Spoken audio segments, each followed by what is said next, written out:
everybody, welcome to Paint Paper Scissors. I'm Nandini here and today I'm taking part in the Watercolor Wonders video hub by Altenew Educators. One of my favorite techniques is creating beautiful backgrounds using watercolors and turning them into clean and simple cards.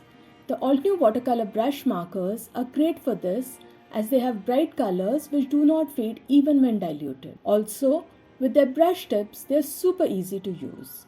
So, let's get started. I have a piece of watercolor paper cut to A2 size.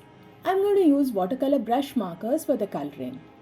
This is a Tropical Fiesta set and I'm also using solid leaf stamps from two stamp sets, Watercolor Extravaganza and Morning Flowers. Other supplies needed are a spray bottle filled with water and some brushes. I will begin by placing my watercolor panel in the middle of my stamp positioner. You can always use your acrylic blocks if you don't have a stamp positioner. I will trace the outline with a pencil to make sure I can realign my panel easily. Next, I will place my stamps on the panel. I'm going to add multiple layers of color, so I will space the stamps out instead of crowding them together. The markers I'm going to use are Sunkissed, Lime, Fresh Lemon and Sweet Leaf. I will start with Fresh Lemon, which is a lovely bright yellow. I will scribble the color on the stamps, ensuring good coverage. I have already sprayed my watercolor panel with water so that it is damp. Once I stamp, I will leave the lid in place for a few seconds to give the ink time to seep into the paper. I will repeat this process as I thought the yellow looked a bit pale. I will also scribble with the marker on an acrylic block, add a bit of water and add some splatters to the paper. I dried the panel with my heat gun before moving to the next color, which is lime. After rearranging the stamps, I will ink the stamps and lightly spray them with water before stamping. I will also add the ink splatters and then dry the panel. This process is repeated with Sweet Leaf and Sunkissed, with drying between the colors. The drying step is important because otherwise the colors will start mixing together and you will get a muddy background. This technique creates a unique, artsy, loose watercolor look. By controlling the amount of water, we can create backgrounds that range from very light and dreamy to very intense and colorful. You can use any water reactive inks for this technique. Dye inks, liquid watercolors, watercolor cakes and distress inks all work beautifully.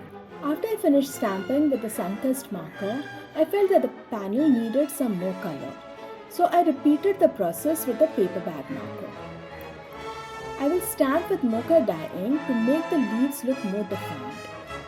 I will repeat this process with the orange cream ink. I tried with the Sunkissed ink first, but the color was too light. My background is now done and I am ready to assemble my card. I trimmed my panel to 3.75 by 5 inches. I will swipe embossing ink along the sides of the panel to distress the edges and pour metallic copper embossing powder on the top. Once I tap the excess powder off the panel, I will use a dry brush to remove some of the powder and heat emboss the panel. You can see the distressed look that the copper embossing powder is giving the card. I'm very happy with this panel. I want to make a masculine card and this is one of my favorite techniques for that look. I stamped and heat embossed the sentiment from the Birthday Wishes stamp set on a strip of cream paper. The Birthday Wishes stamp set is my go-to stamp set for most birthday cards. I just love the mix of fonts and the different sentiments that this set has.